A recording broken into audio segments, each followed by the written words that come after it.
You may be seated. Members of the Fourth Estate, ladies and gentlemen, good morning. Hamjambo. Naona waandishi wa habari wanaonekana wamechelewa. Sijui kama wamepata chai au bado hawajatosheka. Now, but let me take the opportunity to welcome you to this Azimio meeting. As the leader of minority of Azimio in Parliament has already said, this is an important occasion today when we want to unveil our position as Azimio on this issue of the finance bill. I want to first take the opportunity and the privilege to introduce the Azimio Economic Council. Azimio Economic Council is led by Honorable Governor Nderitu Muridhi. There. You have Deputy Governor Caroline Karugu.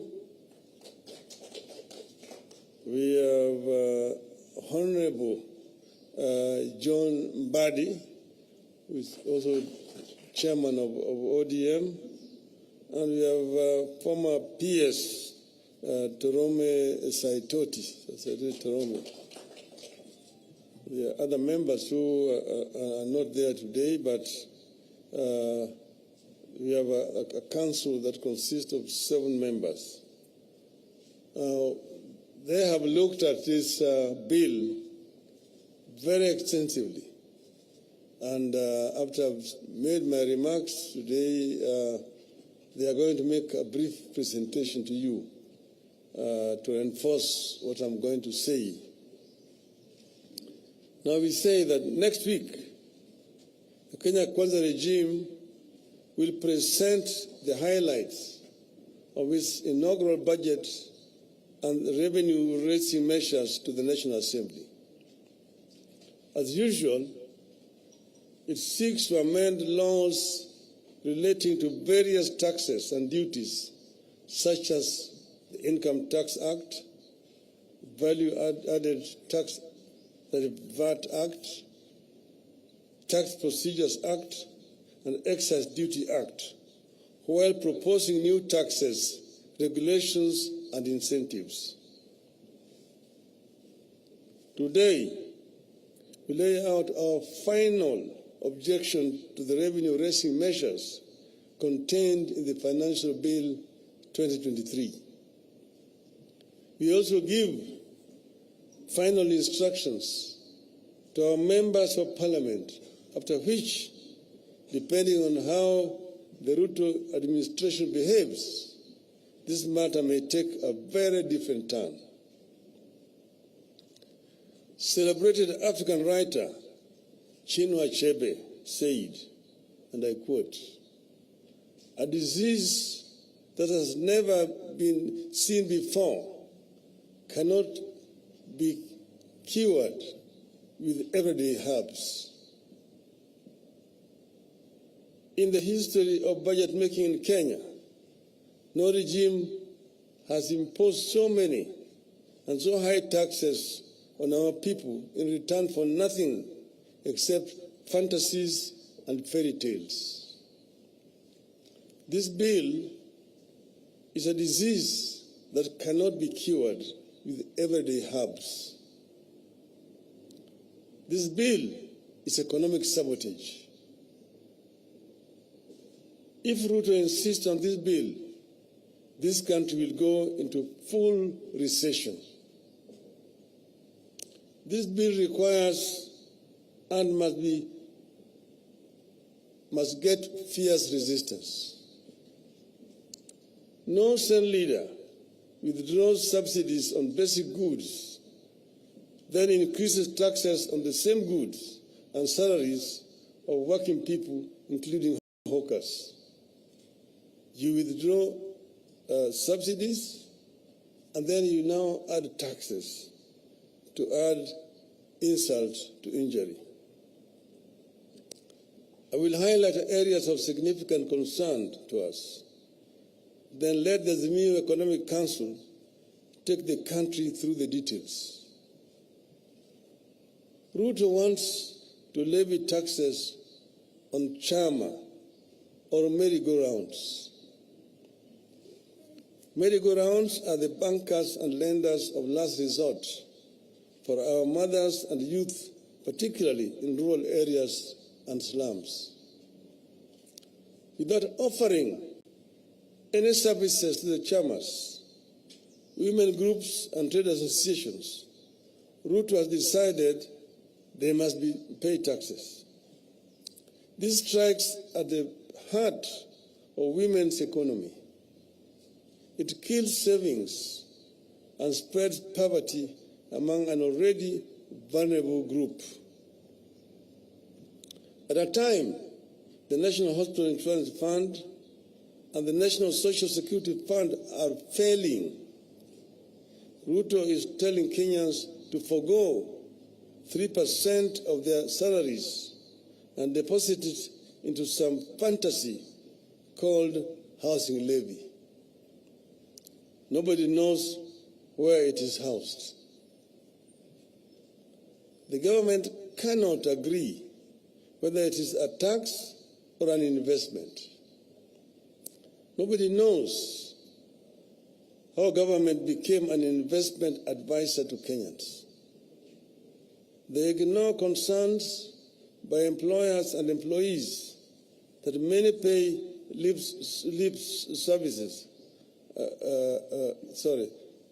that many pay slips are already overwhelmed by deductions, loans, and lack of pay rise. They ignore concerns that this tax will increase business operating costs and force farms to relocate. Already some farms are relocating merely because of the high cost of energy in this country. It is cheaper to manufacture in Egypt and export back to Kenya. Look at the arrogance with which they want to raise turnover tax for businesses from the current 1% to 3%.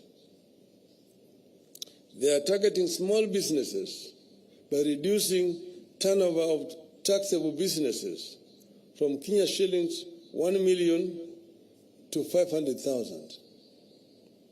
With this, any small business that sells goods and services worth 1,370 daily will pay a turnover tax of 15,000 per year, regardless of whether the business makes a profit or not.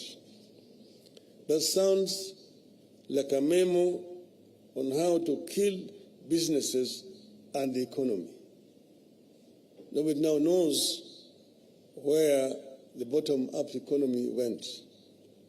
The mama mboga, the boda boda,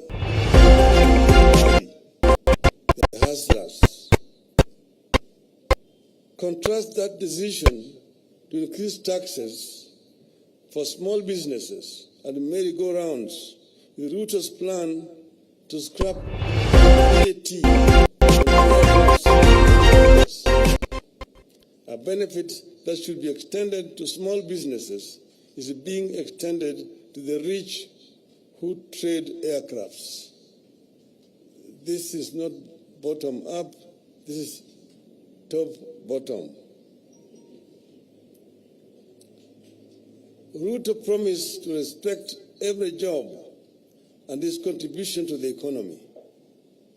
This does not look like respect for every job. The bill exposes a clear disconnect between Ruto's fantasy and the experiences of ordinary people. Hard-working people, like youth seeking to make a living as content creators and social media influencers for fun, fame, and money are being slapped with a punitive 15% withholding tax. Ruto wants to impose a 316% tax hike on beauty products such as wigs, false beards, eyelashes, human hair, and artificial nails, among others.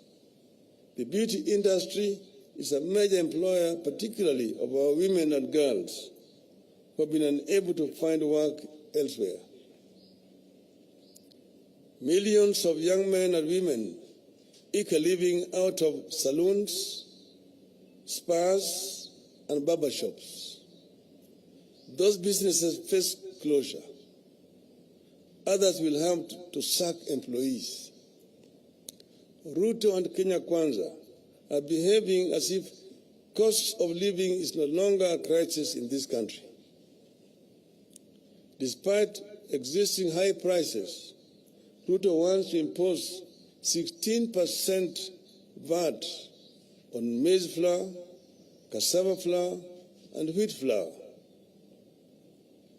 It gets worse when we factor in the proposal to expose agricultural pest control products, transportation of sugarcane, raw materials for fertilizer manufacturing, and fertilizers to VAT. The net effect is that costs rise again. From his fantasy world, Ruto wants to double the VAT on fuel from 8% to 16%. Palm prices will increase by 9 shillings per litre of diesel and 10 shillings per litre of petrol. The cost of goods, bus fare, and production will immediately rise again. Healthcare has impoverished millions of Kenyans. But Ruto wants to expose pharmaceuticals and medicaments to taxation by removing them from the zero-rated to tax-exempt list. Targeted at the price of lifelong medication like insulin and those for chronic illnesses like diabetes and hypertension. After raising the cost of fuel, they want to raise advance tax on motor vehicles. Advance tax on passenger vehicles will increase from the current Kenya shillings 2,400 to at least Kenya shillings 5,000, and from 3,000 to at least 5,000 for commercial vehicles. Trucks will now pay at least 60,000 shillings annually, up from 20,000 shillings. Obviously, the cost will be passed to the consumer, making matatu and taxi transportation more unaffordable. And woe unto you if that vehicle ends up in an accident. Ruto wants to treat insurance compensation as income and introduce a 16% VAT on it. Insurance compensation will no longer be seen as compensation for what was lost. My car had an accident. The insurance company sends an assessor, assesses the extent of damage, which most of the times is under assessment. I'm paid compensation to go and repair my car. I have to pay a tax on that compensation. This I don't know what kind of arithmetic it is. It is the same story with per diems, mileage and travel allowance of public officers. Per diem will now be treated as an income and attract a 30% income tax. I used to be a civil servant, and per diems are based on the costs of living in the country you are traveling to. That's why it differed from Tokyo, Oslo, New York, Accra, Cairo, and so on. And whatever you did not use, you are required to retire on return. Now it is an income that you must pay 30% on. You could go on, and it will be tax after tax. Looking at the proposals, one cannot help asking, what planet does Ruto live on? Does he understand what Kenyans are going through? Let me turn briefly to the question of how did we find ourselves here? The official lie is that Kenya Kwanza inherited a broke country. The truth is, the cash crunch has been caused by economic mismanagement, wasteful spending, corruption, and the hiring of incompetent personnel. This worsening economic situation has been manufactured in State House and the office of the President in the last 8 or so months. Government's own data indicates that contrary to what Ruto promised and what he is saying, borrowing has gone up instead of coming down. But strangely, the cash crunch continues. In September 2022, when Uhuru Kenyatta officially handed over to Ruto, Kenya's total debt was 8.701 trillion. I repeat, 8.701 trillion. Of this, 4.33 trillion was external debt, while 4.366 was domestic debt. As at March 2023,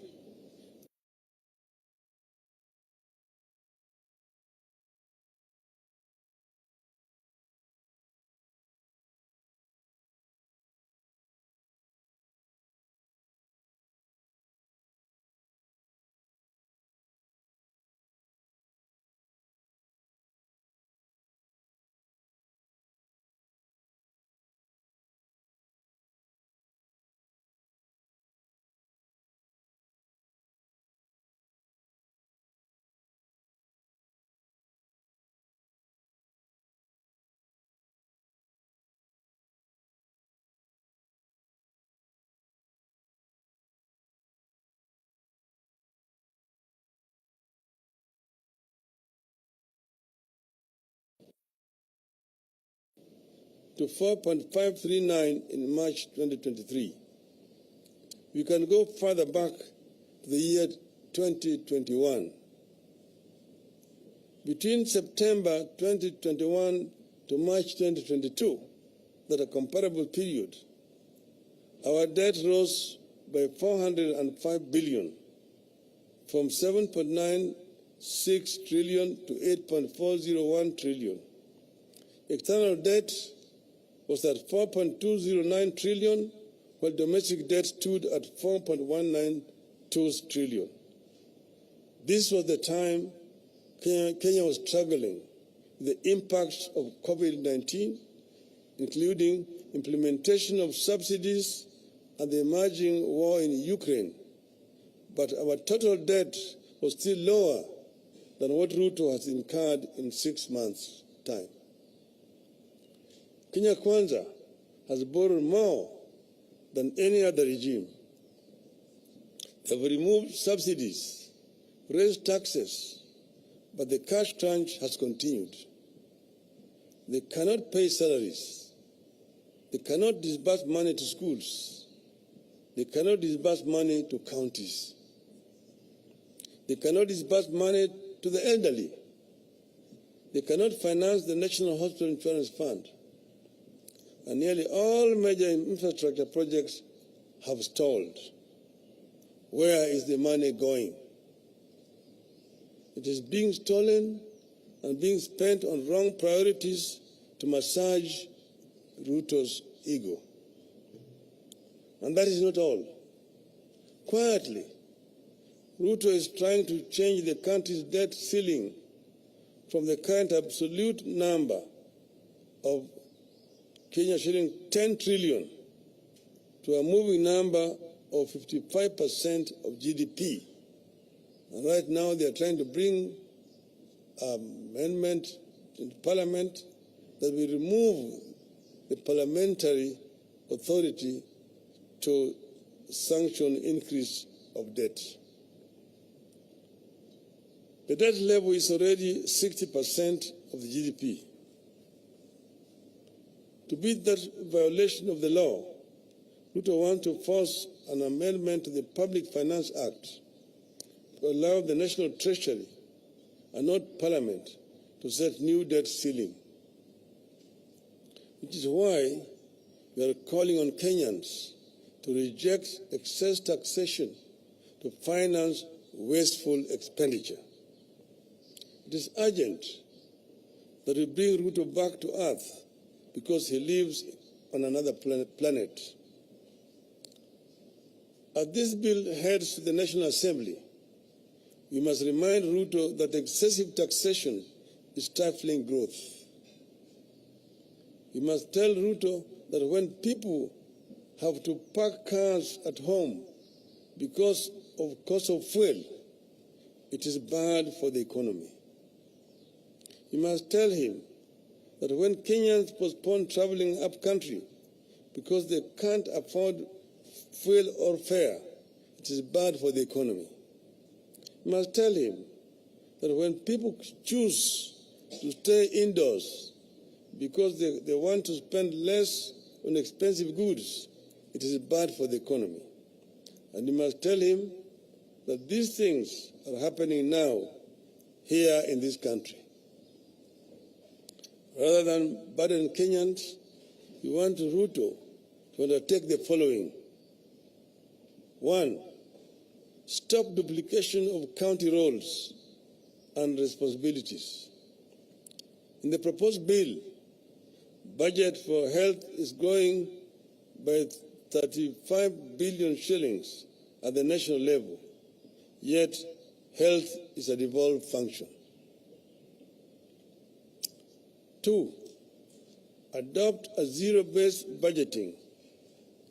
Don't take the previous budget as the baseline. Every budget must start at ground zero, where everything has to be justified. 3, don't grow the size of the budget. Cut it down and live within your means. 4, instead of imposing new taxes, see the loopholes that lead to the loss of revenue. 5, stop non-essential government expenditures, including the appointment of the chief administrative secretaries. 6, reduce the size of government. 7, cut non-essential domestic and international travel. 8, freeze ministerial out-of-station allowances, ministerial house allowances, and domestic allowances for cabinet and principal secretaries. 9, stop corruption and theft of public funds. 10, finally, we ask Ruto to humble himself, withdraw this bill, offer apology, and seek forgiveness from Kenyans for the anxiety caused then, and begin afresh. One point I wanted to mention, that the budget for the parliament is 41 billion shillings. That of the judiciary is 23 billion shillings. But the budget for housing, which is talking about as his flagship project, is 29 billion. Parliament, with only 400 or so many members, it allocated 43 billion shillings for members to be globe-trotting around.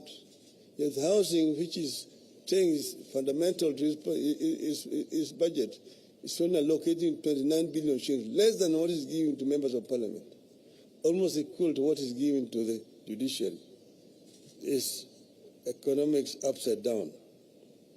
You have noted that the regime has run out of sound bites and explanations for these proposals and has resorted to threats.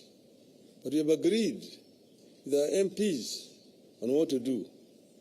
Vote against any tax rises.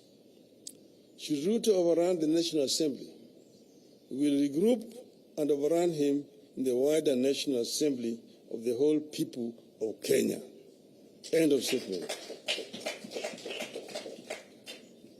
So we welcome Madam Martha Karua, who just joined.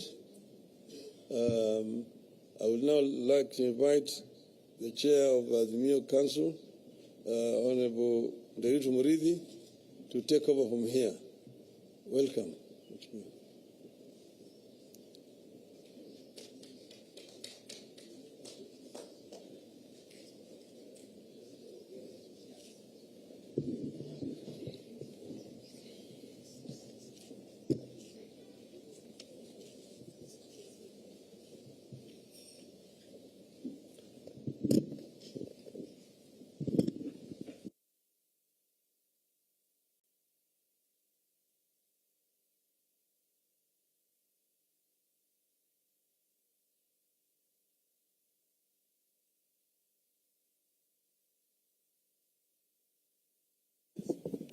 Yep. Thank you, Your Excellency. Your Excellency Raila Amolo Odinga, Your Excellency Martha Karua, party leaders, honorable members of Parliament for the state, ladies and gentlemen. But I think we should have applauded the Honorable Odinga for a fantastic speech. Thank you. So my colleagues and I will simply point you to, if you will, specific clauses, because the Honorable Raila Odinga has already given to you the broad strokes and highlights of what is going on. So we'll just go into it, and we'll share the presentation with my colleagues. And at the very end, there will be an opportunity for members of the Fourth Estate to ask questions. Now, well, look, I know some other commentators will say, how do you finance, development that you do have to tax? It is true. I mean, budget is an expenditure, and then you finance it through taxation measures and through borrowing. The difficulty, of course, is that if you tax your economy beyond what is practical, then actually it collapses. If you borrow beyond what your means or what you should borrow, your economy similarly collapses. So we'll just take you clause by clause on what these taxation measures are, and explain briefly what the impact of each is. As you've all know, the bill is or looks at 5 broad areas: income tax, withholding tax, value-added tax, excise duties, and miscellaneous fees and levies. Now, it's important to remember that income tax is supposed to be a tax on income, and we'll come back to this point briefly. So let me start with turnover tax. So clauses 9, clause 24B propose to increase turnover tax from 1 to 3%, and also bring down the threshold from which you start to pay. And the threshold comes down to 1,370 shillings.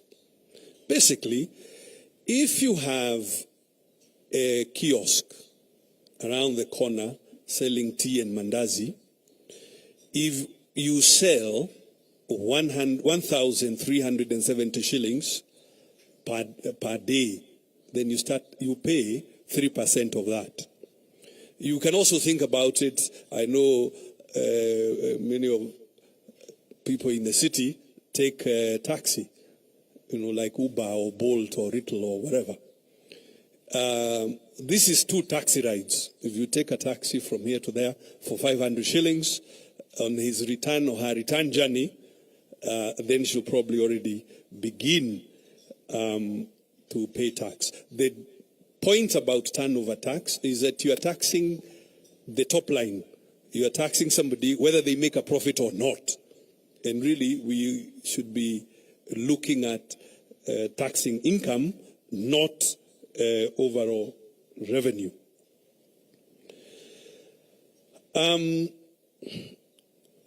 Clause 5 of the bill proposes to tax employee share ownership programs. If you have a small business and you want your staff to get committed to the business and you offer them some few shares, and this is a common practice with Kenyan small businesses, so that are motivated to work even harder. Now, this will attract 30% because it's considered part of your compensation. Remember, ladies and gentlemen, that dividends are already themselves taxed in addition to capital gains. So this will end up being a triple taxation. And you will see in the bill that the valuation, determining what is the value of these shares that this small business has provided to the employees, is up. The determination is up to the commissioner, which therefore leaves room for abuse. The bill also proposes to tax at clause 24 to increase the rate of tax from 30 to 35% for those who earn 500,000 or more, so-called high earners. In most jurisdictions in the world, corporation tax is either higher or at the same level as personal tax. So it's not in many places where you will find that the employee is taxed at a higher level than the organization that they work for. But this is what is proposed at clause 24, moving from 30 to 35%.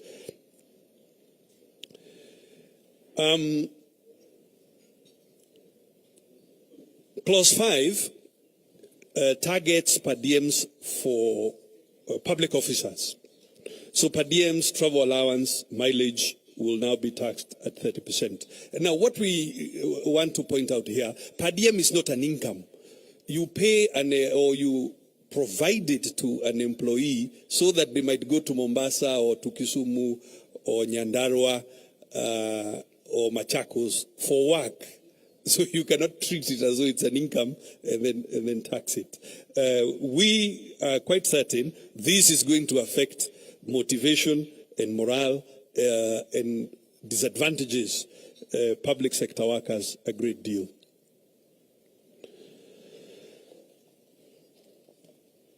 I want to talk briefly about withholding tax. Now, the current level of withholding tax for professionals, if you are an architect, an engineer, a consultant in economics and so on, is 5%. So that when, as a professional, when you work for an organization or an individual and they are paying you, they withhold 5% and remit it to the tax authorities. The proposal is to tax content creators at 15%, and you will see this in clause 2 of the bill. Now, this is, of course, quite discriminatory. Now, and you have to remember who are content creators. They are most likely young people using ICT, and the proposal is to tax them or to withhold at 15% as compared to 5% for everybody else. So it's quite discriminative, and we think it's going to discourage instead of encouraging the digital economy, and obviously has a negative impact on young people.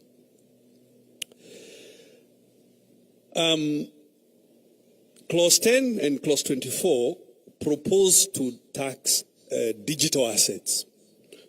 Digital assets, cryptocurrency, or non-fungible tokens. But let's talk about cryptocurrency, like bitcoins. And the way you can think about it is the same way you think about dollars or euros. You have businesses that are called forex bureaus that buy and trade currency. You don't tax them for the volume that they have sold. Instead, you check whether they have made a profit, and you tax the profit. What is being proposed at Clause 10 is to tax the bitcoins at 3%. So you are taxing the person whether they have made a loss or not, which we should not be doing. I think, well, maybe I shouldn't say that, but I suspect some people, yourselves here for the state in communications, perhaps you moonlight in DJing services and so on. So you will not escape if this bill passes. Clause 24 proposes to tax promotional services at 5%. So, for instance, if you went to an event like this and you are, providing the service of being the master of ceremony, and then you're paid some little token, then that token is going to be charged at 5% withholding tax, and you will find this at Clause 24 of this bill.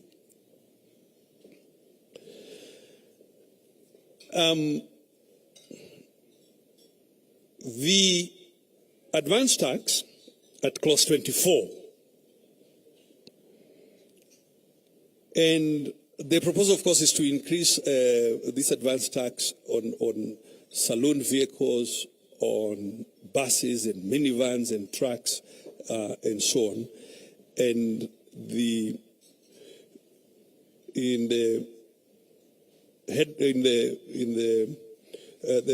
Prime Minister has walked you through this. The impact, of course, is what we are explaining. If this proposal passes, a normal truck will now be paying 60,000 instead of 20,000, and this obviously is going to affect all goods because all goods are based on transportation services.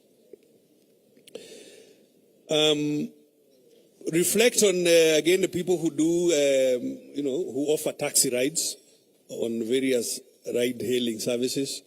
Those vehicles that are then used for this purpose they will be now paying 5,000, which is about double what they are paying now. And I want to encourage my colleague, the Honorable Bandi, to come up and help me with the balance of this presentation. And as I said at the end of the presentation, we will welcome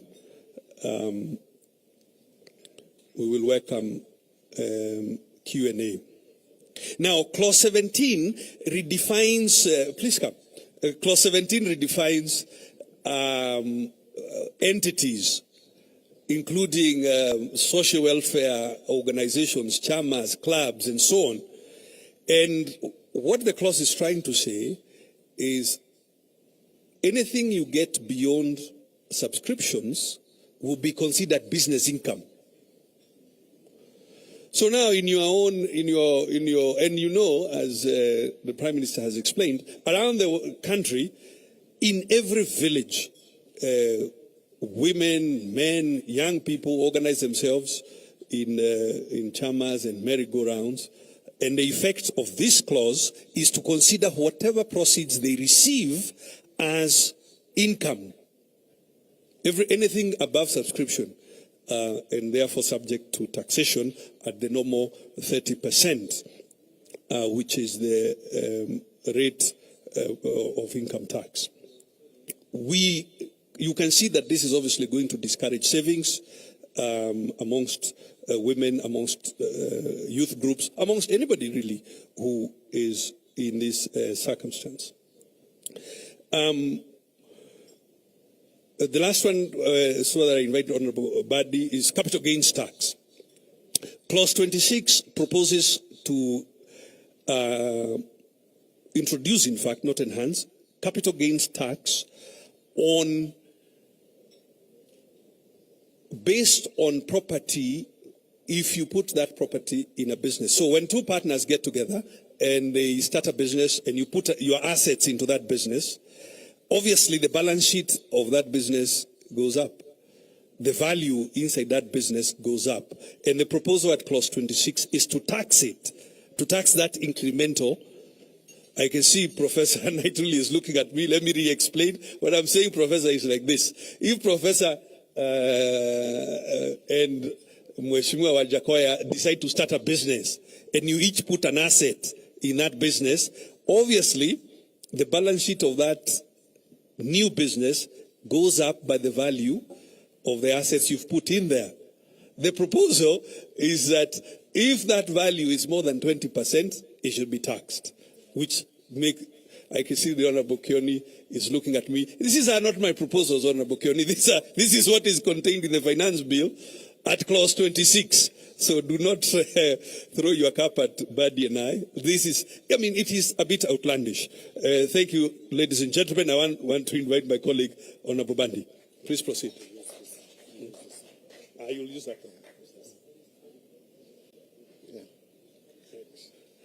one. Thank you very much, Your Excellencies. You know, at times, I know when people start engaging on issues, finances, sometimes we find it boring. I'll try to make it a little bit more interesting. What actually Honorable Nderitu was saying on capital gains tax is, if today, Honorable Kioni, together with your wife, you enter into a partnership and you're running your partnership and you decide that you want to give some of your assets, including your house or building, for that business, then of course the total balance sheet of the business will go up. And if that increase is more than 20%, the Ruto government is telling us that that must now be taxed. So that is a simple explanation of that. But I want to now focus more on VAT. You know, Kenyans have just been talking about one aspect or one particular amendment to the VAT Act, and that is the amendment that is touching on fuel and petroleum products, which is found under clause 28. Yes, the proposal is to increase that from the current 8% to 16%, something that we defeated a few months ago. And now, if that happens, obviously, then the cost of transportation in this country will be high, whether it is individual transportation or private transportation or transportation of produce, agricultural produce to the market, it will increase. That will definitely increase the cost of basic commodities. It will also affect the cost of construction. And that is where we find disconnect between Ruto's policies. In one way or the other, they are talking of affordable housing. In another, they are taking away that by making the cost of construction very expensive, because there will be transportation of materials to the various construction sites. But that is not the end. If you go to clause 30 of the bill, clause 30 of the bill is the one that the Prime Minister talked about. the insurance compensation.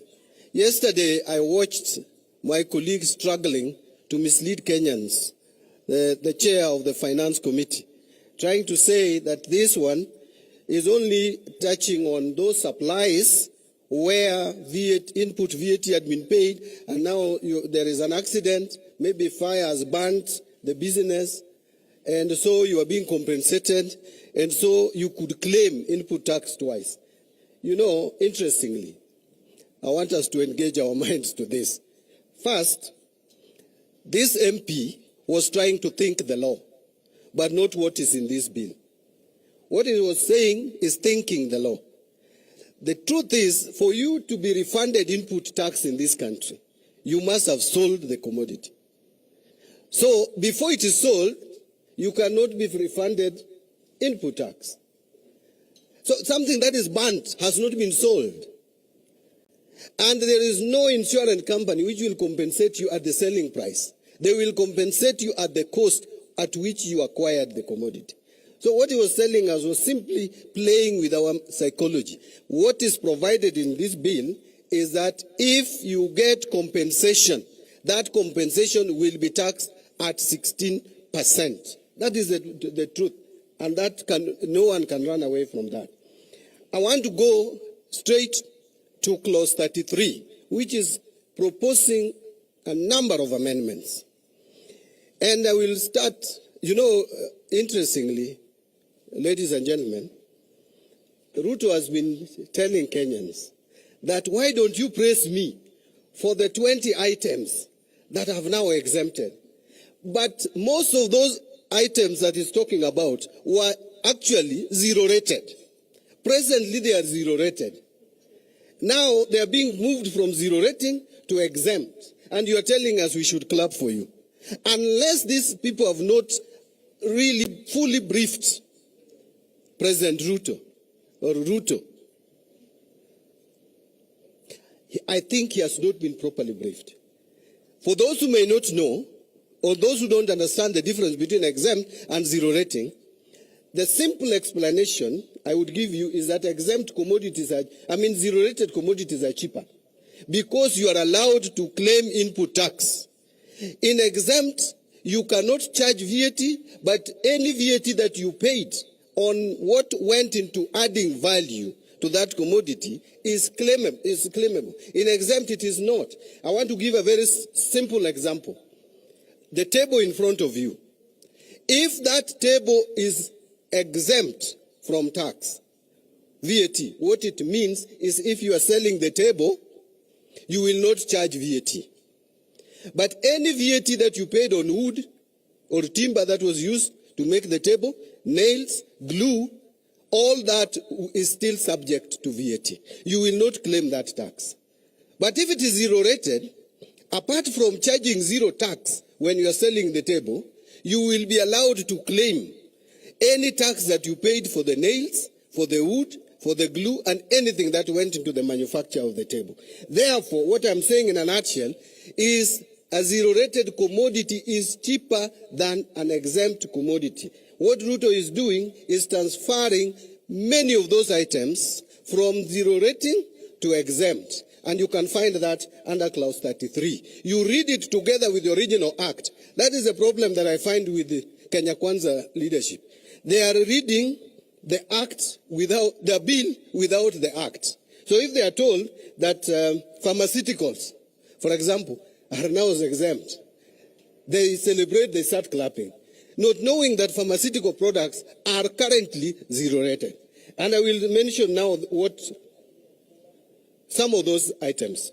One is the maize flour, another is a cassava flour, wheat flour. And we are asking, what is the problem with Kenya Kwanza with unga?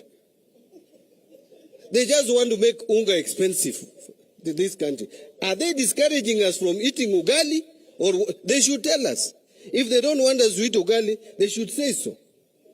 The other item that was initially zero rated, now is going to be exempt, is under clause 33, pharmaceutical products, more particularly insulin. I think the Prime Minister talked about it. Now, treating diabetes will be more expensive. Hypertension. And many of us, and and the stress that we are going through as a nation, a higher percentage will go through hypertension than experienced previously. Now is the time to make treatment of hypertension should even be more cheaper. The agricultural sector, fertilizer, and you know I was in a studio this morning with the deputy leader of majority, and he was saying that agricultural products like fertilizer are going to be cheaper because the fertilizer and the fertilizer manufacturing raw materials will now be exempt. I was telling him, you know, you are just showing your ignorance to the people of Kenya. Do you know presently it is zero rated?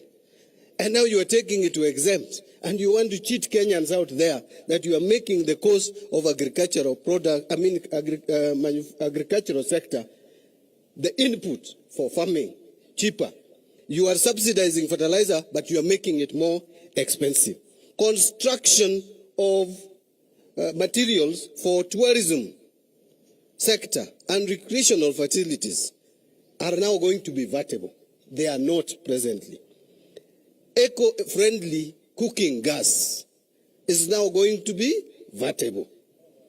Construction of specialized hospitals. In fact, I met a bishop as I was walking out of the studio. He was going to talk about cancer, and he asked me, what should I say? I said, you go and tell Kenyans that we are suffering as a nation. We can't treat cancer because we don't have specialized hospitals. If we get investors who are ready to invest in specialized hospitals to treat cancer and such ailments, presently the materials they use in construction of the hospital facilities would be zero rated. What Ruto is telling you, that must stop, because we don't need to again subsidize or support agricultural products. I want to proceed very quickly because I know time is not on our side. Honorable Nderito has talked about it. If you are doing all this, one would expect you, then you're taxing the poor like this, that you tax then everybody. But those who are able to afford helicopters, and we are not very many in this country, that one you help by reducing or removing them or exempting them from paying VAT. Let me go to excise duty. Mobile money transfer.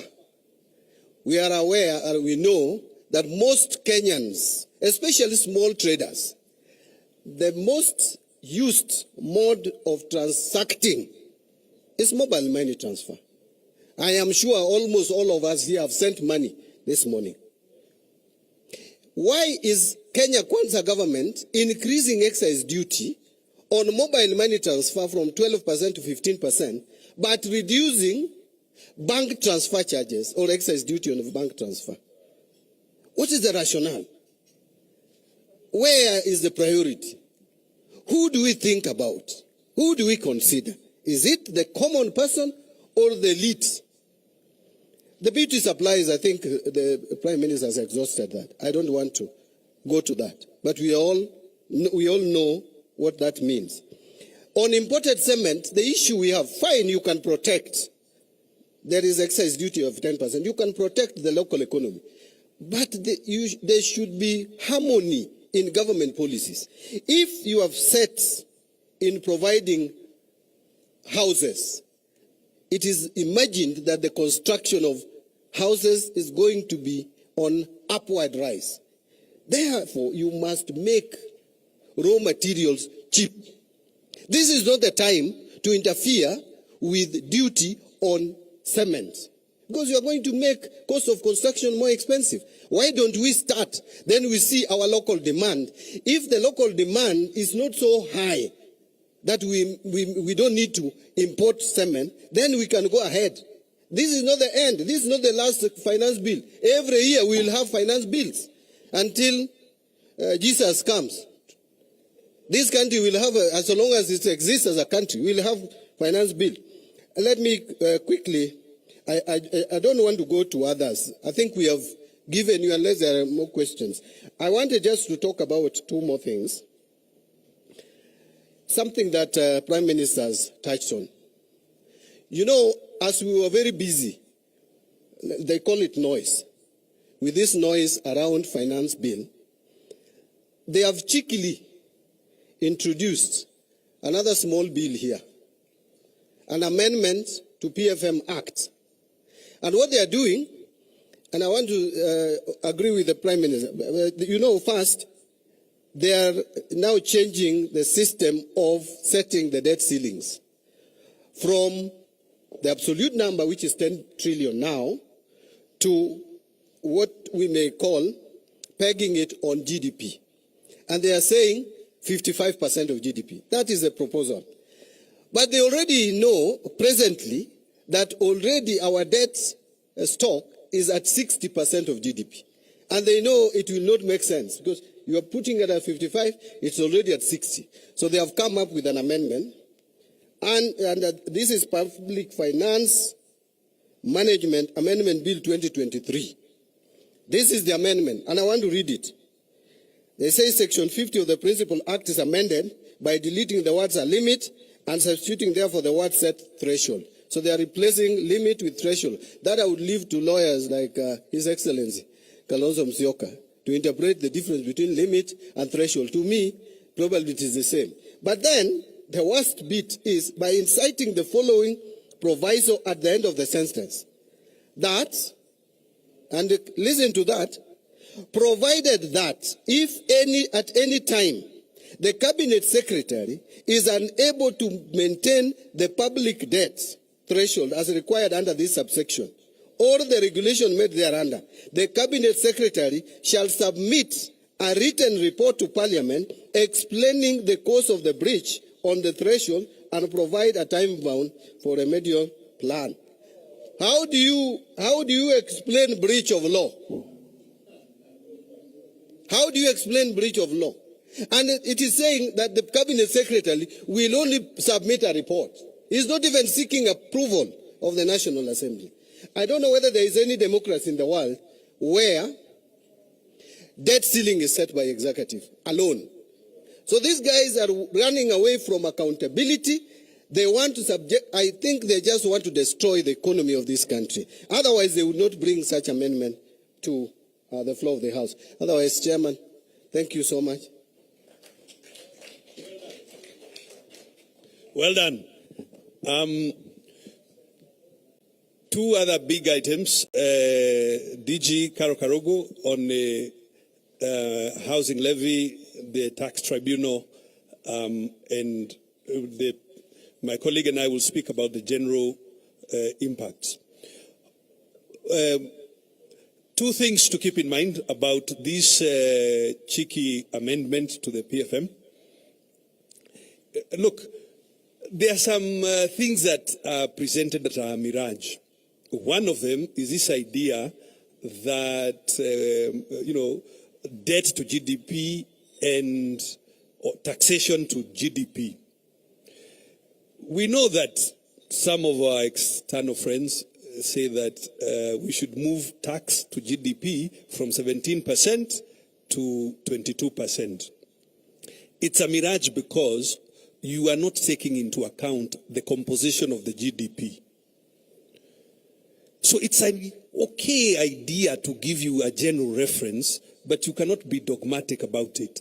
If GDP is in large measure from public expenditure, then you cannot insist on that ratio going up to 22%. And we should encourage everybody to reflect a bit more and not just to parrot what is being said by external forces.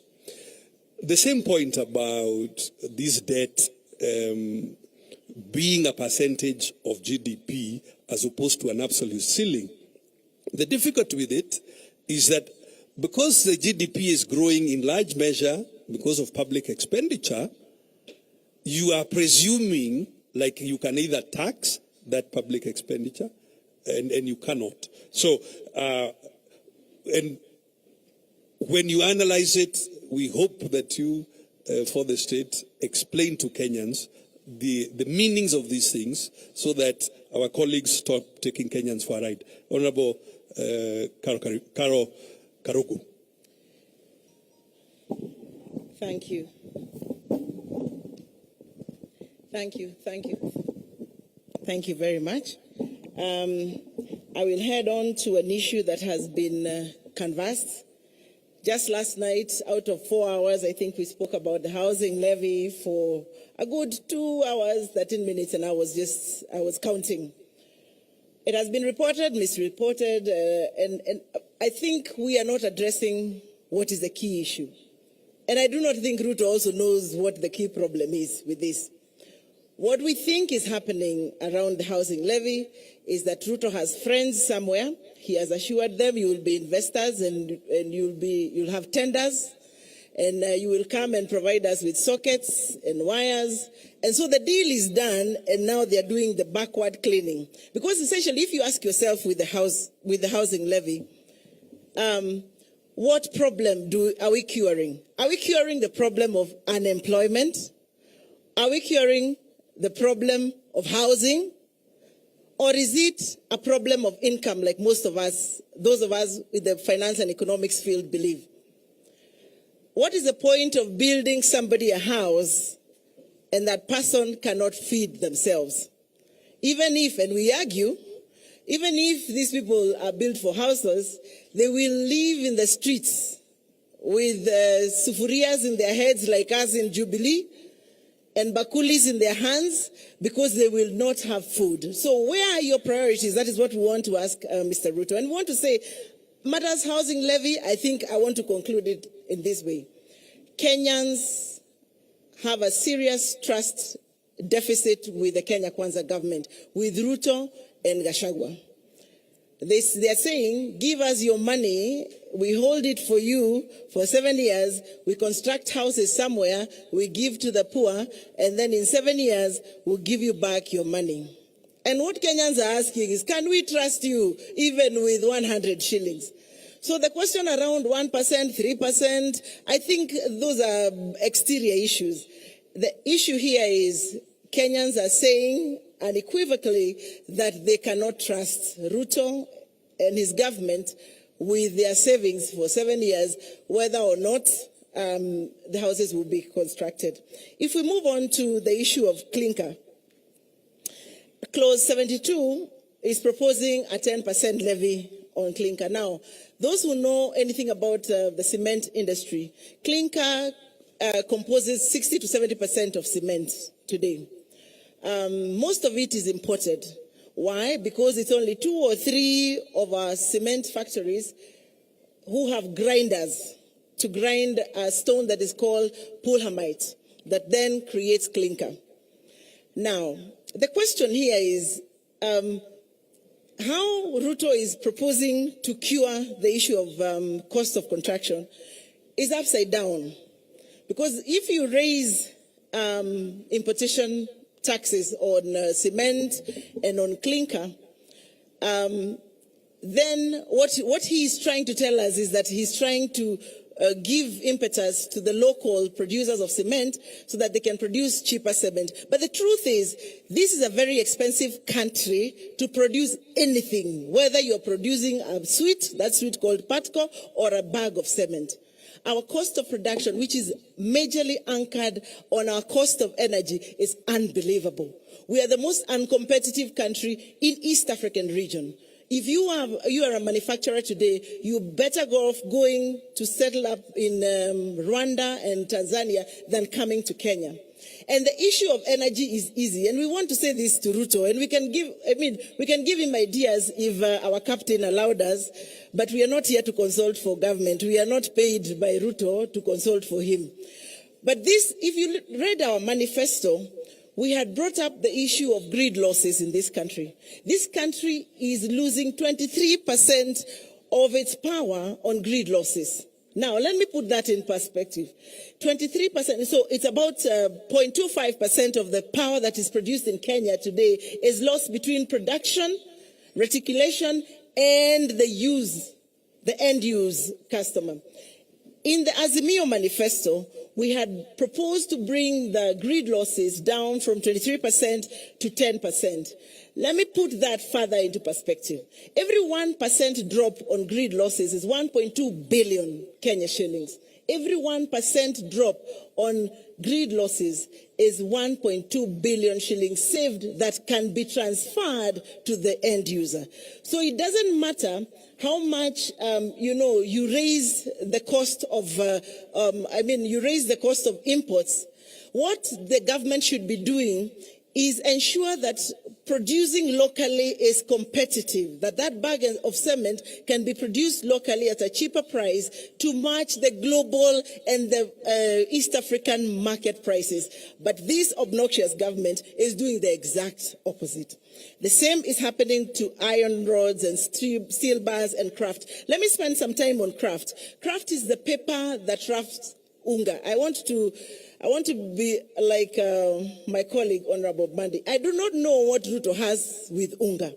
Unga has been hit from left, right, and center.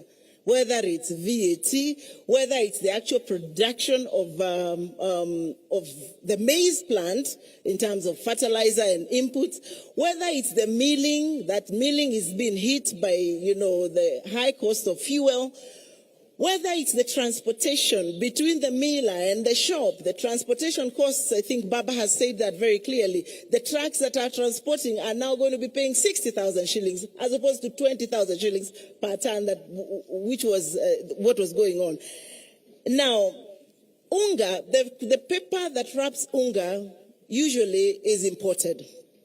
This there's a proposal to impose a 10% duty on the wrapping paper. So who will bear this cost? It is you and I who are the consumers of unga. Once again, we want to ask, what problem do you have with unga, Mr. Ruto? Let's go to leather. The industry of leather in this country has shrunk over time. And this is because a lot of rawhide is smuggled out of this country. In fact, the experts are telling us we are losing 70% of our rawhide to China through some smuggling process out of this country.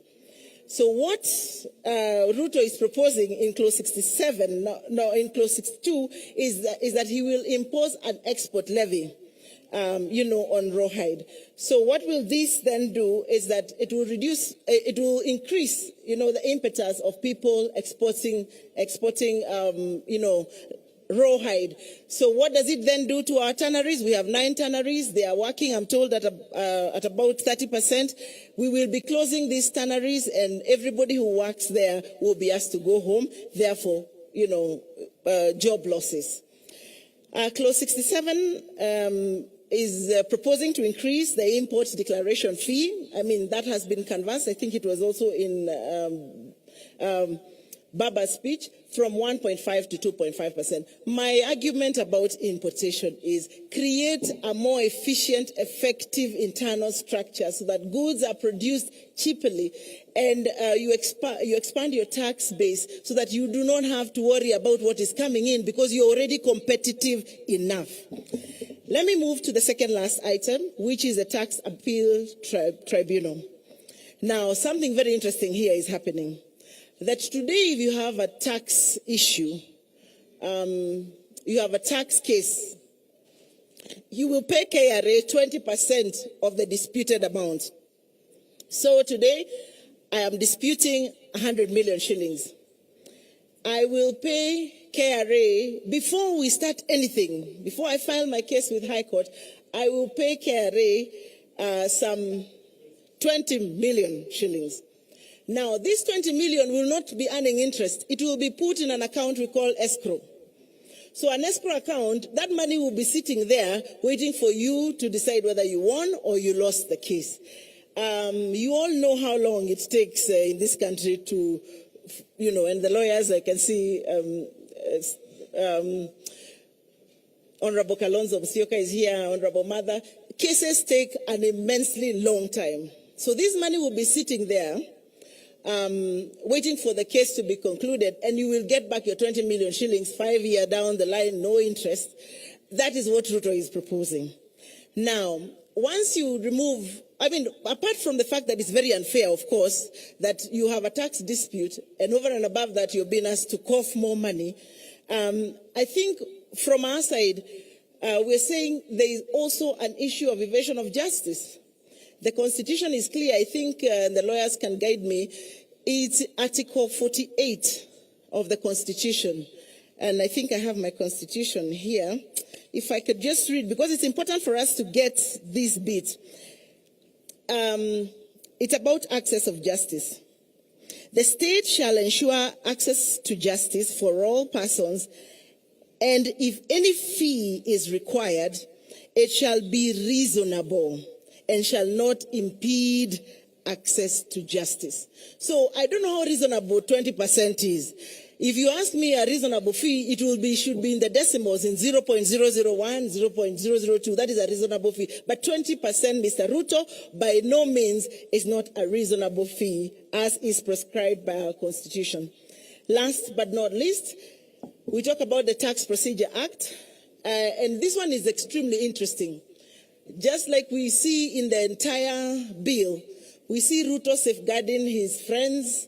So if you are a friend, I think what he has realized is a lot of his friends have issues with taxes. Because in clause 51, he's proposing an amnesty on any interest, penalties, fees for anybody who has a tax dispute as at 31st of December 2022. Apart from the fact that this sets a very, very bad precedence, because then if I'm the president next time, I will just ask my buddies, how many of you have cases? I can offer you amnesty. So it sets a bad precedence. But we read mischief in this particular amnesty. And we know they're all in government, all of them who have issues with KRA, whose factories have been closed. So what he's telling his friends is that I will give you amnesty until 2024. Please go and sort out your issues. I will scrap your fees and your penalties. I thank you very much for the privilege of your attention. Those are my issues. Thank you.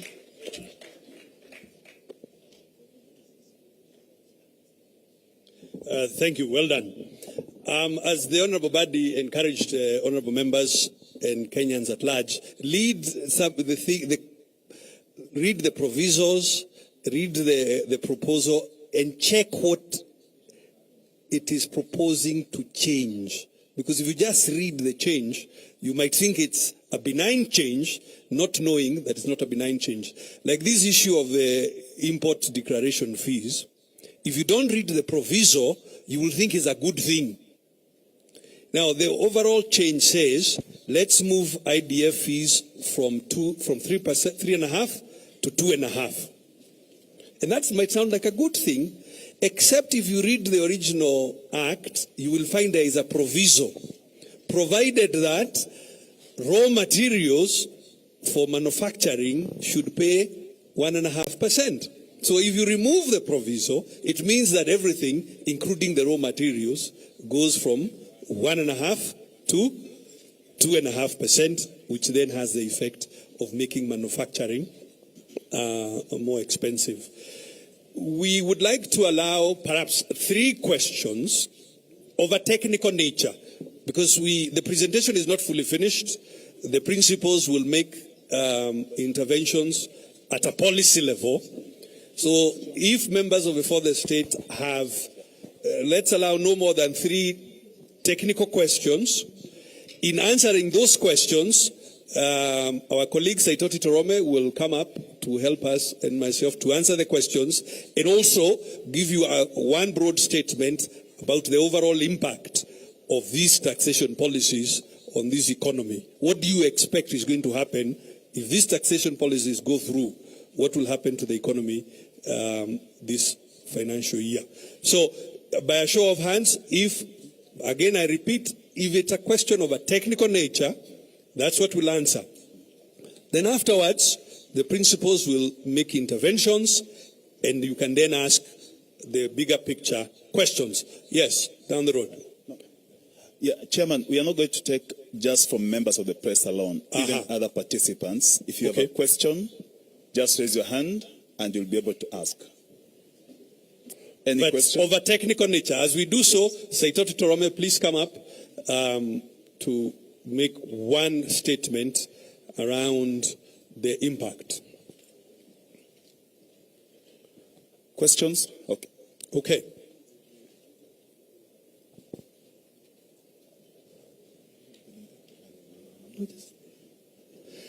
Well, thank you very much indeed. It would appear we did a fine job in explaining the intricacies. So thank you very much indeed for that.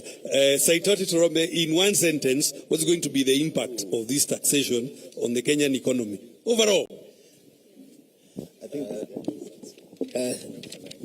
Thank you very much, Governor Mureithi. Mine is only to state one point. Since this debate of the finance bill started, there has been a lot of emphasis on the cost of living. One thing that I would like to point out is actually the fact that VAT, it is the one that has a direct impact on the cost of living. Why? Because it is an expenditure tax.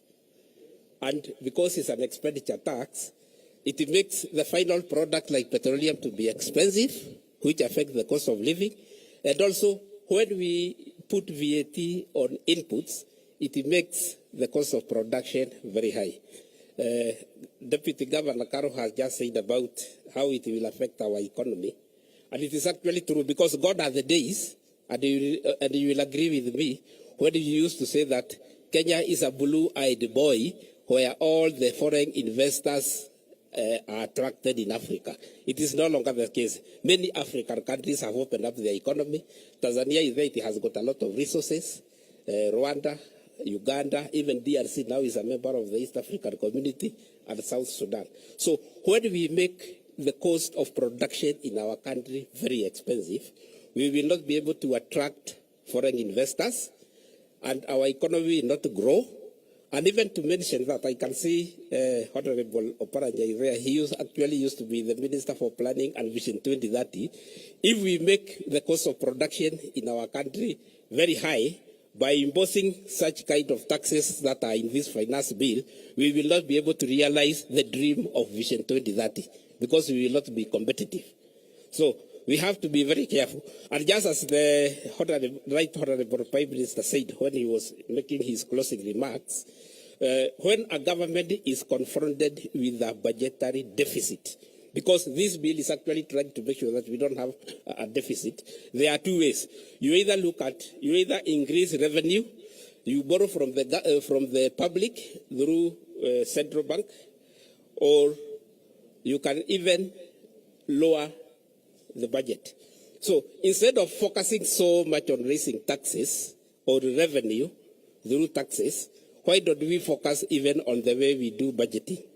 And I think that one has been explained by Derito Mureithi on how we can actually be able even to remove duplication and many other things, and then we address the issue of governance.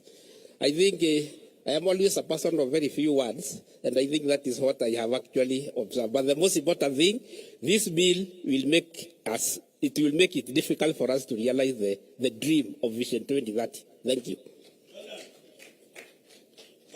Thank you very much indeed, ladies and gentlemen. May I turn it back to Majority Leader to help us with the balance of the presentation. Asante sana.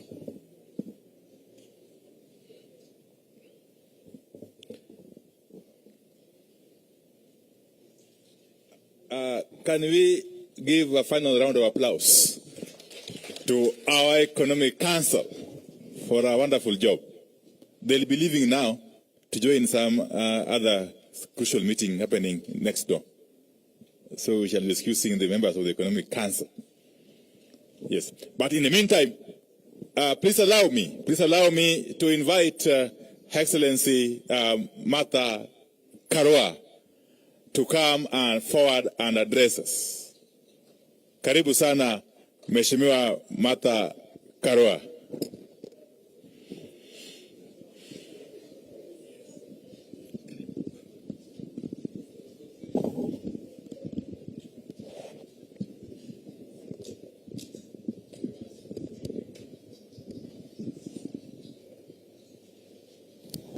Good morning, everyone.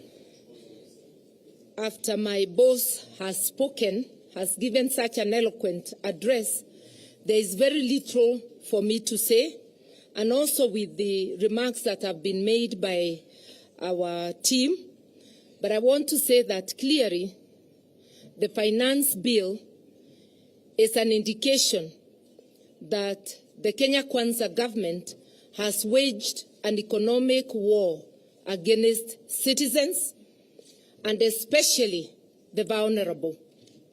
You would expect that during these hard times, there would be measures to cushion the vulnerable. You would expect that food items, critical items, you remember that Azimio has been on the forefront of asking for the lowering of cost of living, actually demanding for the lowering of cost of living.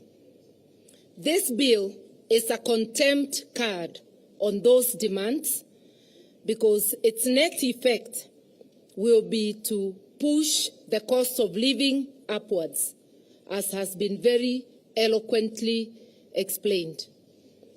Once you raise VAT on fuel, there's a ripple effect on virtually everything.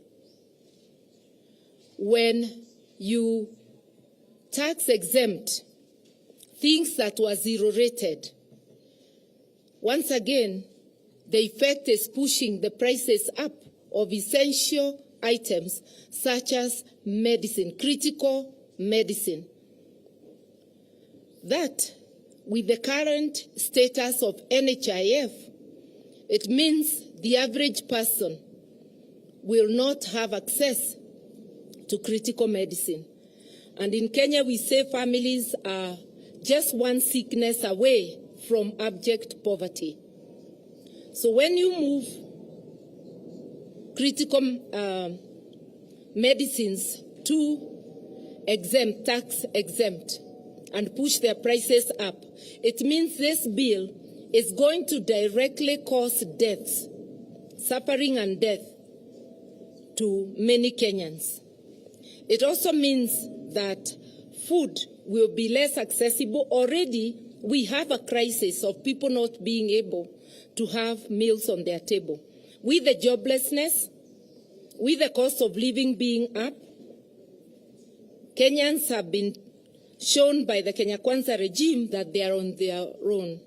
This is happening in a context where the expenditure, non-essential expenditure for the office of the president, for the office of the deputy president, for the prime cabinet secretary, luxury items, they have pushed the budget up for travel, the example being led by the office of the president. They have pushed the amount for purchase of non-essential items, fuel, gasolines. Cars are not an essential, especially if they're just discarding cars they found that have not lived that have not done their time. Just because you have come in, you buy new vehicles at a time our economy is in crisis. They talk of austerity measures on one hand. On the other hand, they are lavishly spending like there is no tomorrow. So just a look at what is happening. If you look at the finance bill as against the budget proposals, because the increase in expenditure is well captured in the budget proposals, it is quite clear that Kenyans are on their own and that this is a cruel and caring regime which does not care at all if Kenyans die of hunger, if children fail to go to school, or if people die because they cannot access medical services. I would urge, especially our Azimio members of parliament, as you debate, let us not be hoodwinked to concentrate only on the issue of the housing fund. This bill has so much poison in it, which needs to be unpackaged to Kenyans, item by item. And here there can be division of labor, because no single person will have enough time, whether in the media or in parliament, to analyze all the sections of the bill, so that we unpackage this as easily as we can to Kenyans, so that the mama mboga knows and the artisan that they are targets of punitive taxes. I'm using the word punitive. When you start charging turnover tax to people whose income is less than 2,000 shillings a day, because they are aiming at people who are earning 1,300 for taxation.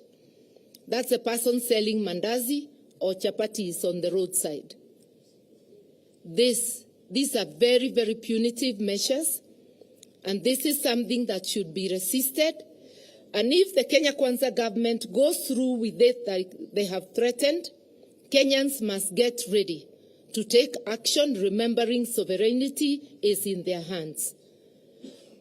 And without much ado, I'll call upon my brother, His Excellency,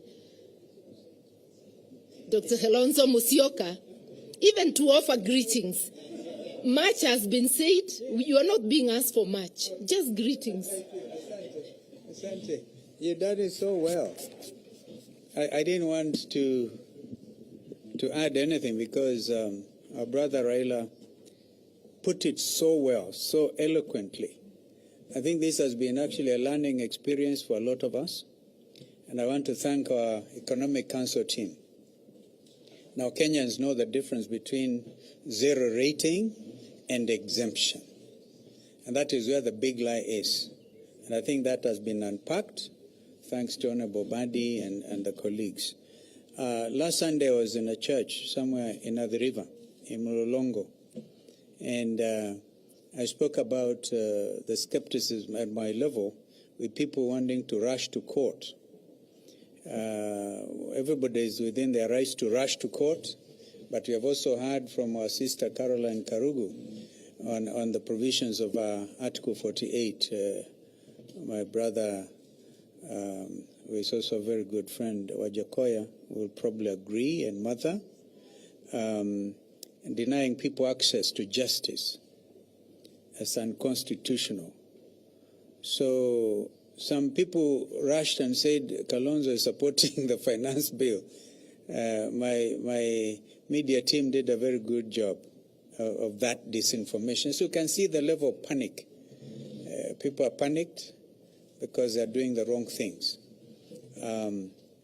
So, as I said, we are ready to go. Our teams are very well. A leader in Parliament is here, a leader in the National Assembly. And the leaders, of course, the matter is not going to the Senate, so it's all National Assembly. So Wandai and the teams, I'm sure you are equal to the task. You want me to call some other friend? Yeah, I'll probably call my brother, Governor Iria, who has lived through this. But before you come, Iria, it appears to me, over and above all this, taxation, there's also the Kanjus. You know, the county governments are also doing their own taxation. So look at it. That's why I said you cannot develop an economy this way. And those who have been following even the debate on debt ceiling, for me, I find that completely unacceptable. The issue about debt ceiling had to get President Joe Biden leave the G20 or the G7 summit in Hiroshima, in Tokyo, to go back and make peace and argue and agree with the House Speaker of Congress, because America was at the verge of breaching even the debt ceiling thing. So this debt ceiling matter cannot be hidden. It must be brought to the fore so that Kenyans will know you cannot extend the debt ceiling without the full involvement discussion of Parliament. So hiding it under some funny clause that we just been told, I don't know who made that presentation, that the cabinet secretary responsible for finance can just go and lay on the table some information, and then the country then assumes that all is well. So I think in a nutshell, we are in a crisis, and we need to be able to accept that this is a crisis matter. And then, as my brother said, the conclusion was very clear. We give it to the public court. I don't know whether it's you, Kioni or Wanjakoya or Mwangi. Mwangi, you had stood. As I said, I had nothing useful to add. That's why I was muttering around. But I hope I've managed to clear some issues. Thank you. Thank you very much. I think from a broader sense, we need to look at this budget vis-a-vis the commitments which Kenya Kwanza gave to Kenyans, because that's why they were voted into office. Because even as we get into the figures, there are some broad commitments which Kenya Kwanza gave, and they are supposed to be delivered through the finance bill, essentially. To Central Kenya, for example, there was a commitment for guaranteed minimum prices for coffee, for tea, for milk, and for other farm produce. And from an income perspective, because like for example, from our region, our income comes from agriculture. This finance bill must answer the question, then after implementing this finance bill, what then will be the guaranteed minimum price of tea? Because it was a commitment. What will be the guaranteed minimum price of coffee? What will be the guaranteed minimum of price of milk, of cotton, of pyrethrum, and of other farm produce? Because that was the main commitment to farmers. So is coffee going to go to 200 as they committed, as an output of this finance bill?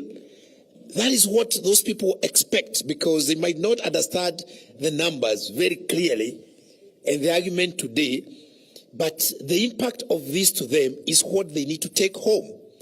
So Kenya Kwanza must tell us, out of this finance bill, then what will be the guaranteed price of coffee to Mount Kenya farmers, of tea, of milk, of rice, because that was their commitment.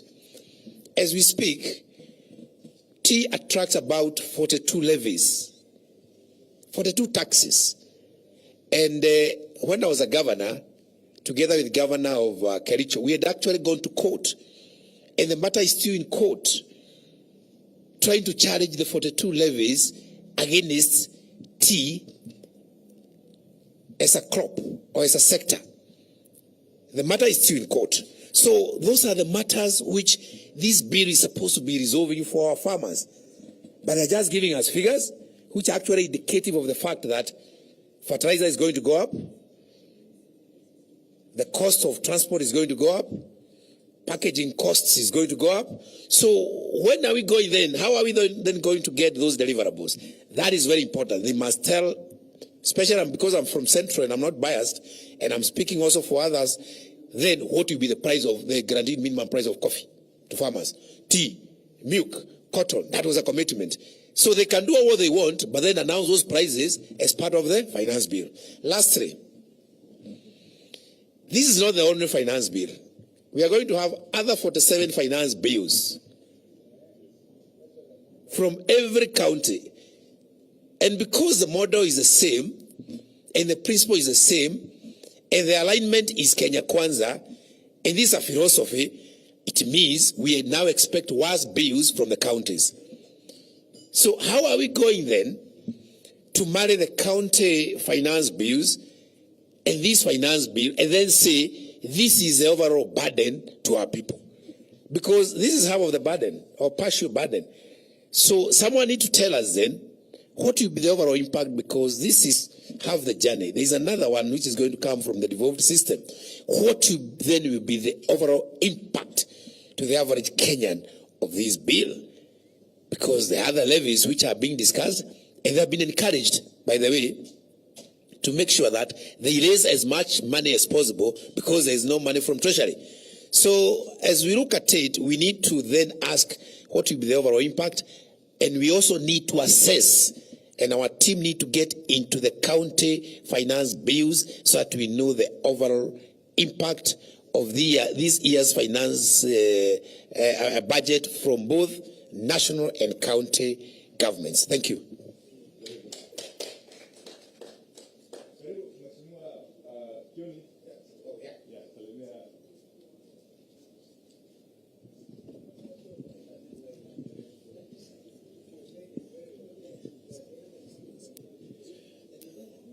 I think, to me, this is a Shakahora budget. We are all candidates for Shakahora. At this late, none of us can be able to add a kilo to our weights, because the cost of living is certainly going to be totally beyond the reach of all Kenyans. And I wanted to say, when we talked about the 4-5 issues as Azimio, the cost of living, this bill deals with the cost of living. So when you were saying that before any talks take place, we needed to address the cost of living, you can see where the vision that our leader had. When you talk about the need to protect multi-party democracy, to ensure that parties within Azimio are not swallowed or collapsed, is because if they are collapsed, then there will not be this voice on behalf of Kenyans. The voice of the voiceless will have been taken away, and they are still at it. And I think it is important that they are told they will not succeed, because in succeeding, they will have killed the voice that speaks on behalf of Kenyans. You now can see them clearly trying to legalize corruption. When you say that you'll be taking to Parliament the minister to go and justify why he breached the law, and you provide that in an act of Parliament, it's a regime that is not keen on fighting corruption at all. In the whole of the presentations that we have had, I didn't hear any attempt to seal the loopholes. And if we sealed the loopholes, I'm sure there will be a lot of money that can come back and be available to Kenyans for the things that they have been complaining about. Our party leader, Azimio party leader, has again read us in talking about the need to look at the IBC. The whole process of arriving at leaders. The leaders we have in Parliament and those who went through the window into State House and other places are now producing this. So if our process of electing people is not checked, it will continue producing people who do not care about the welfare of Kenyans. And that is clear from the kind of bill that has been led to us and the one we have been going through. We've been talked about Vision 2030. No, and let me also say, when you have in Parliament, Mheshimiwa Wadai, unfortunately, when you have in Parliament 90% or 80% of fellas there, and especially from some legions, were all leagued in, they have no business leading these bills. They will just continue leaguing your lives out of anything useful. And that's what they are doing. Vision 2030, a country, a people without vision. That's what the Bible says. People perish if we move away from this vision. And they have not mentioned the issue of Vision 2030 or even 2063 anywhere. So we are just people galloping in the dark. Haki ya Mungu, tuko kwa shida hapa. And again, as His Excellency has said, the universal health care through the widow just evaporated. A short while ago, you'd use your people back in the countryside who are happy with NHIF cards. Today, you produce it and you are chased out of the hospital. My brother is a doctor and he was told, don't retain anybody in hospital, even after any, whatever kind of operation, beyond 4 days. If you retain them beyond 4 days, wewe mwenyewe utalipa. So it's a question of whether you want to undertake these operations is crazy. But there is one more thing that I think we need to focus on. And this is what I would help us and the Senate. Our Kinara has said it many times, but maybe it has not been, the media has not picked it. The amount of money that is spent by Parliament moving from one country to the other it's a lot of money. The speakers, for example, and especially in the Senate, they actually exchange suitcases at the airport. He has so many places to go, he has no time, to cover all the trips that have been earmarked for him in a year. If we cannot focus on this also, I think it's something, 41 billion shillings to Parliament compared to the judiciary at 20-something, 22 or something like that, and the housing at 29. There are areas where these characters can focus on and still achieve some of the things they think need to be achieved. Of course, not housing, without taxing the Kenyans. Taxing the merry-go-round, Mama Boga na wale mem. I don't know whether you understand. Mount Kenya is full of those merry-go-rounds. And merry-go-round, chamas, all those table banking. So you introduce table banking so that you can get a mrija kukunywa maziwa ya kina mama jikoni. So this is really taxing people while they are sitting at the fireplace. It's really not something that we need to sit loud and wait. But Baba, as I was coming from Nyandarua the other day, I bought some fruits. And a lady who was selling fruits to me said, "When nimekuona kwa Azimio, this pineapple, I am buying it for you, for Baba. Take it to Baba and tell Baba, you are our only hope. Ukirudi nyuma, wa Kenya watapata shida." Kwa hivyo, Kenyans are looking at what you are doing and the leadership that you are giving to us. Na jana usiku nikawaambiwa, wanagojea tu kuambiwa twende. Pali utasema watu waende, hapo ndio watu wataenda. Wame give up kwa hii watu ambao wako hapa. Asante sana. Thank you so much. Before I invite the last two speakers, let me introduce some of us who are in the room. We have the Honorable Peter Orero, who is our host MP, the MP for Kibra.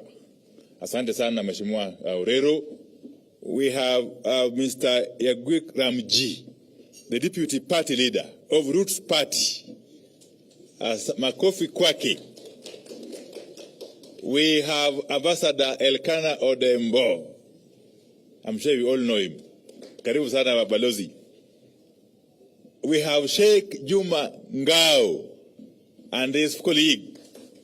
Very good, Mashe. Thank you very much. Of course, we have in the house our technical team. They have been joined now by Professor Adam Solo, Durongwen, and the rest of the team. Let me invite Honorable Wajakwe to make yes. I'll be inviting, of course, Honorable Paranya to come in later. He's the chairman of the Azimio National Executive Committee. Thank you. Baba Raila Amolo Odinga, Mheshimiwa Kalonzo Musyoka, Mheshimiwa Martha Karua, Mheshimiwa Governor wa Iria, Mheshimiwa Kioni, Mheshimiwa Paranya. I'll be very brief and I will not go to what has been said. I talk differently. When you go to a place, you don't repeat what others have said because they have made a point. Baba has made a point, the rest have made a point. I've looked into this budget. This budget is rotten. I'm not going to comment on it because it doesn't have things that matter. In Kenya today, with Gulalu Galana, which was 1 million acres of land, we had proposed as Roots Party before, we had proposed that we shall take 200,000 acres of land in Galana Gulalu and grow wheat for export. We'll not be having this issue of manuring, this issue of propositions of taxes up and taxes down. Bang does not need fertilizer. Bang does not need to be nurtured. It only grows for 4 months. But the reason why I'm talking of bank economics is the world has moved away from this miniature kind of budgetary system which are imposed by the World Bank, IMF, or Bretton Woods institutions. I, as a scholar of Bretton Woods institutions, that's law and economics, law and development, if you look at what Walter Rodney wrote, and I'm sure my friend Honorable Kalonzo is very much aware because he's a reader, Walter Rodney wrote of a phraseology that led to his death when he was a Guyanese living in Dar es Salaam at that particular time, of how Europe underdeveloped Africa.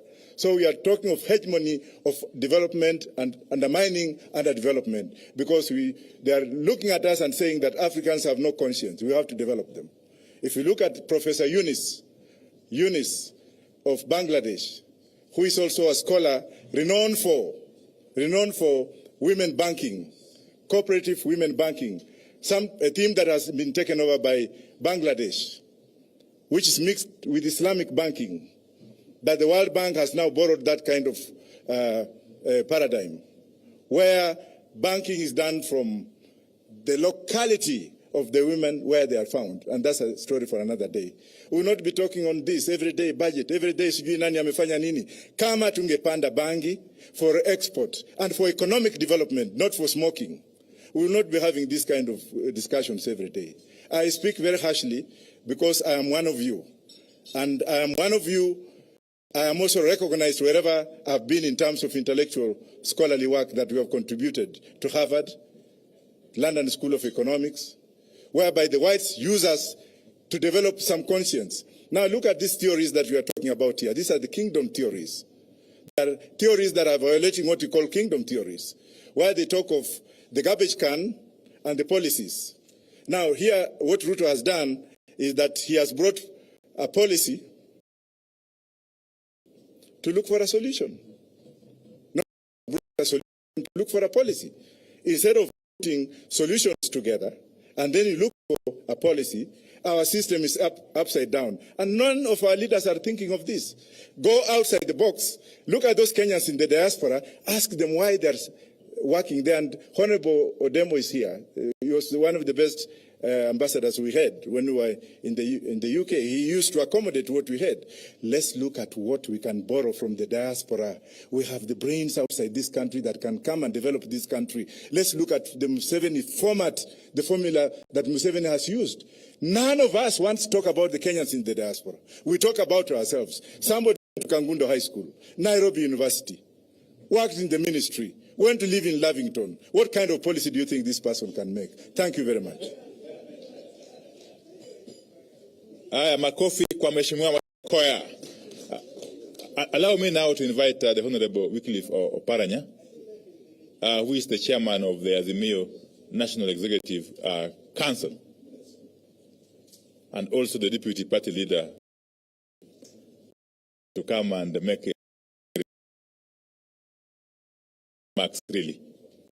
And if there will be any questions, general questions, we'll ask the party leader to perhaps feed them. Thank you. Thank you very much, Honorable Wandai. I want to apologize that I came in late. I was late, so I decided to sit at the back because I was late. And it was because of other commitments that I had earlier that I could not skip. So I want to apologize. Now, Wachakoyo said that my brother, that we planned bangi for export. I don't know how we will protect people from picking it for smoking, what mechanism we shall have when we planned it so that it is not for smoking. But let me tell you that one of the principles of taxation is simplicity. Simplicity is a key principle of taxation. And simplicity in two ways. One, how you calculate it. It should be understood by the taxpayer that this is how tax will be calculated, and he can even calculate himself or herself and pay voluntarily, because it's very simple. And the second one is how you collect it, because you have to look at the cost of collection versus the tax itself. Because if the collection is very expensive, more than even the tax itself, then that's not a good tax. So if you look at this taxation, they are lowering the threshold for turnover tax. It means there will be so many people in that net. Even Mama Mboga will be in that net. Then how are you going to collect that tax? Will you go around harassing Mama Mboga, collecting it? So that is going to be an issue. But ladies and gentlemen, remember, you are talking about Ruto, and I've said here even before, these are not Ruto's proposal. You know very well who put Ruto in power. These are the people who are telling him that if we have to keep you in power, to continue in power, this is what you should do. And we shall continue supporting you so long as you do what we tell you. That's all. I don't think even Ruto has read this taxation bill. I don't think. It is just being imposed on him. And as you go through it, remember that. Now, the finance, our economic committee was here. There is an issue that I picked up in the finance bill, that they are making a proposal to zero rate VAT on acquisition of going concern. Companies that already exist, that if you come and acquire that company, you will not pay VAT. Who are these people? You know, you acquire a company when you are rich. So if you are a rich man, you are coming to acquire Kenya pipeline. Why should I exempt you from VAT, zero rate VAT that you are going to pay? It means, and you remember, it means already these people are now targeting these companies to acquire them cheaply.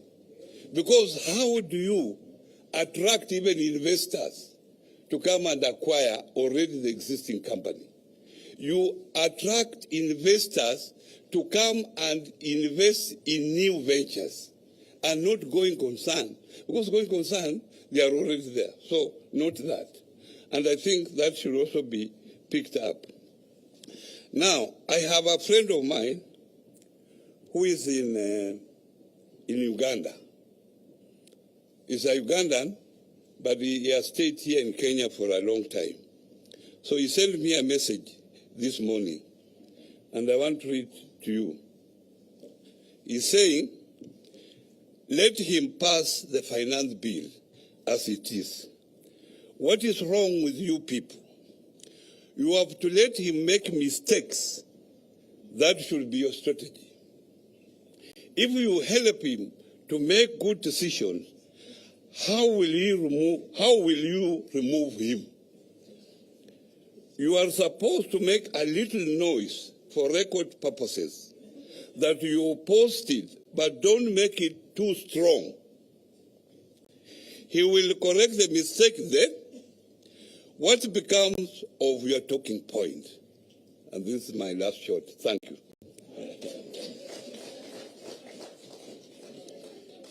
Your Excellencies, allow me, before I invite Sheikh Jumangao to make the final prayer, to say this, because the media have been asking if at all we are going to come up with any amendments. The answer is that a lot has been said about this finance bill, and the public has overwhelmingly rejected it. And in our view, this bill is flawed beyond redemption. So we are going to reject it in total. We are not going to propose any amendment to it. As Azimio, we have said time and again that there is still time to withdraw this bill and bring it back in a form that is responsive to the plight of the people, in a form that is acceptable. But our plea has fallen on deaf ears so far. So if this bill finds its way to the floor of the House in its current form, we are not going to make any attempt to propose any amendments to it. We shall be moving to reject it in total. And in any case, there has been an argument that if the bill is rejected, what will happen? Nothing will happen. Life will continue. Because as we speak, there is a Finance Act 2022, which is in place. You reject this one, it will continue to work. And therefore, the notion that the matter of this finance bill 2023 is a matter of life and death. It's not true. It is simply a mere bill, which we have said is flawed, is not acceptable, is overburdening Kenyans who are already on their knees, and therefore the only logical thing to do is to withdraw it. And therefore, with those few remarks, let me invite the Sheikh Juma Ngao. Yes, as he comes, I've got an apology, of course, from the Honorable Wamalwa, Honorable Eugene Wamalwa, the leader of the DAP Kenya, who was elsewhere, though he's on his way, but he may come late. Thank you. Karibu Sheikh Juma Ngao. And you pray.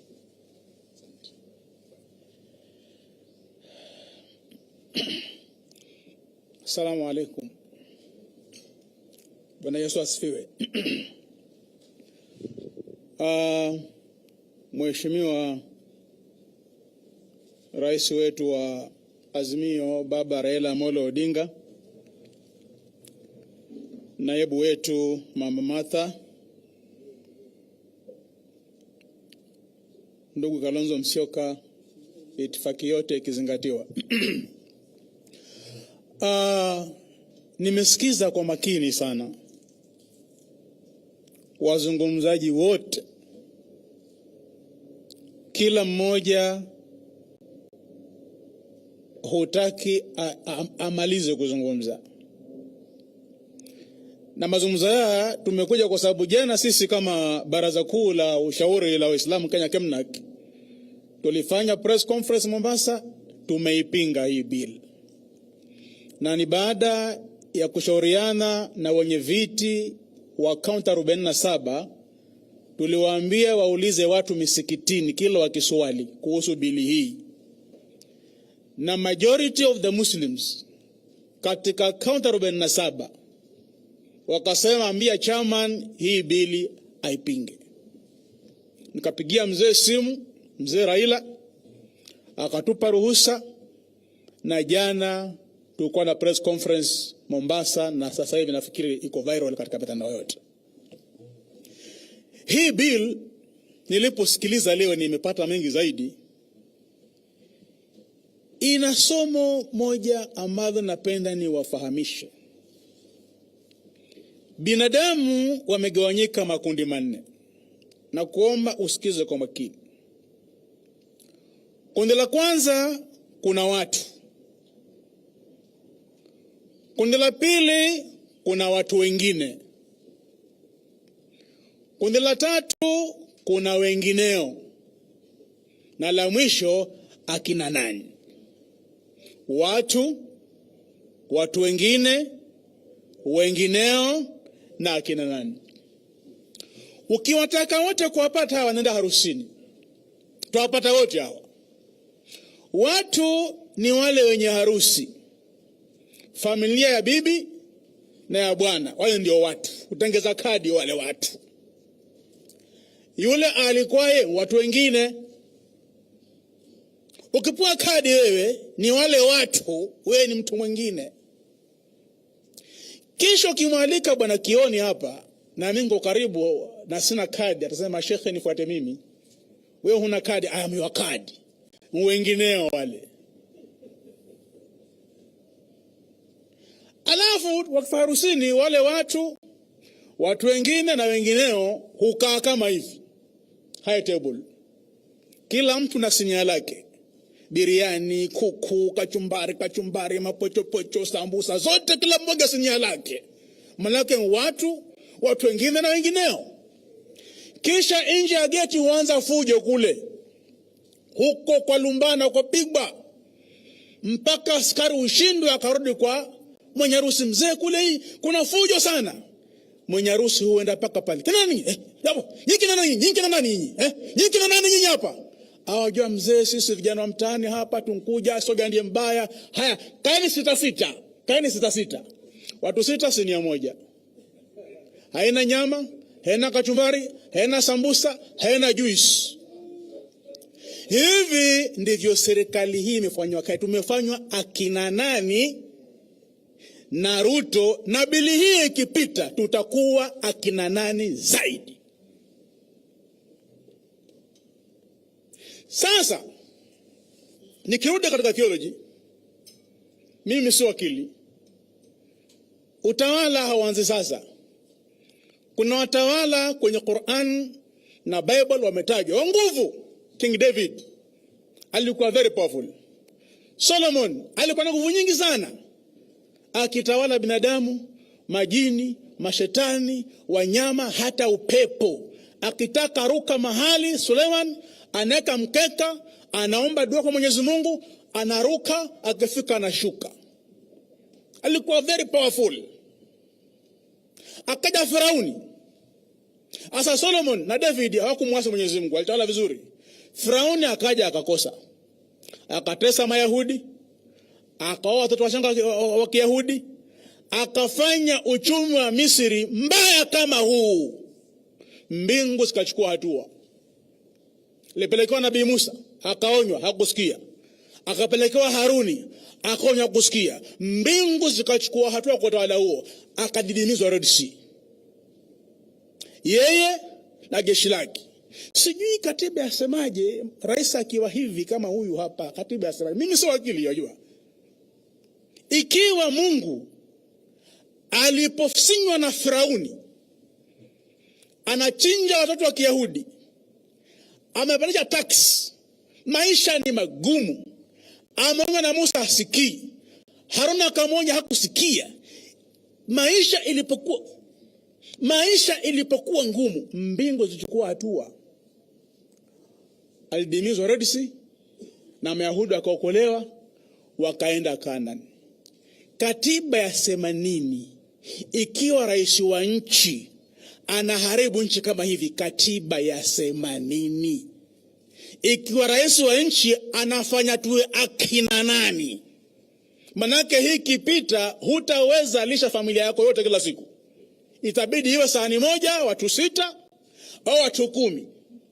Yani tutakuwa akina nani kila family, Coast, Nairobi, Eastern, tutakuwa ni akina nani? Sahani moja, watu 10 washikeshike, hawakushiba. Kama mtu anafanya taifa linakuwa akina nani, hatui watu, si watu wengine, si wengineo, tunakuwa akina nani? Mtawala akifanya wananchi kuwa akina nani, katiba yasemaje? Ni homework. Mimi si wakili. Asalamu alaykum.